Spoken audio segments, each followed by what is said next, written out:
It's me Anu and welcome to my channel. আমি আজকে নৈহাটির বড়মার কাছে যাচ্ছি বছরের শুরুটা করতে, বড়মার পুজো দিয়ে বড়মার সাথে দেখা করে।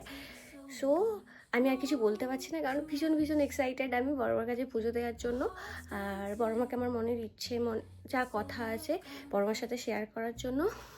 সো আমি এখন রেডি হচ্ছি, জাস্ট নর্মাল একটা বেসিক কুর্তি পরেছি। অবশ্যই তোমাদের বড়মা দর্শন করাবো, সেটা দেখতে গেলে আমার ভিডিওর লাস্ট অবধি থাকতে হবে। Stay tune. আমার ভিডিওটা ভালো লাগলে লাস্ট অবধি একটা লাইক, শেয়ার আর কমেন্ট করে দিও, ঠিক আছে? এই যে আমি একদম সিম্পলভাবে আজকে রেডি হয়েছিলাম, একটু লিপস্টিক আর হালকা পাতলা একটু টাচ আপ দিয়েছিলাম, আর একটা হোয়াইট কালারের জ্যাকেট পেয়ার আপ করেছিলাম, কারণ সেদিন সকাল থেকে ভীষণ ভীষণ ভীষণ ঠান্ডা পড়েছিল। আর আমি অটো করে ফেরিঘাট গিয়েছিলাম হাওড়া, মানে চুচুড়া স্টেশন থেকে, তারপর ওখান থেকে দেন লঞ্চে করে বড়মার মন্দিরে।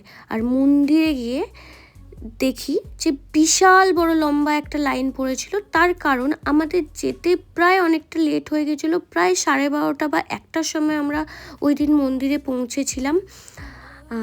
দেখে তো প্রায় অবাক, মাথায় হাত, যে কী করে মায়ের দর্শন করব, কি করে পুজো দেব।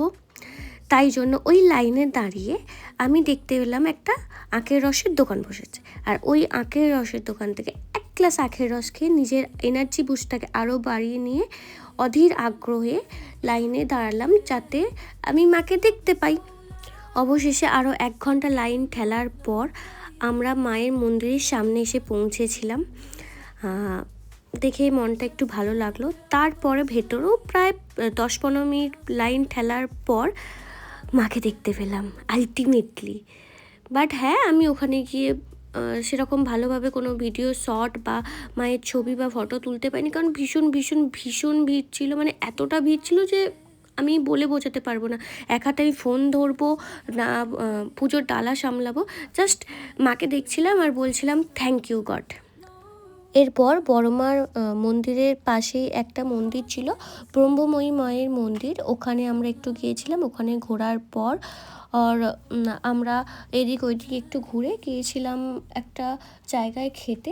বাট হ্যাঁ, একটা কথা জানো তো, বছরের শেষ আর বছরের শুরুটা যদি পুজো দিয়ে হয়, মানে শুভ কিছু জিনিস দিয়ে হয়, বছরটা ভালো যায়, একটা মনের মধ্যে পজিটিভিটি কাজ করে। আর সারাদিন আমরা না খেয়ে থাকার পর একটা ভালো কিছু খাবার খেয়েছিলাম, একটা বেঙ্গলি কুইজিনে গিয়েছিলাম, ওখানের খাবার দাবারও বেশ ভালো ছিল। আলটিমেটলি সারাদিনটা আমাদের সেদিন খুব খুব খুব ভালো কেটেছিল। আশা করি সারা বছর আমার বা তোমাদের সবার ভালো কাটে।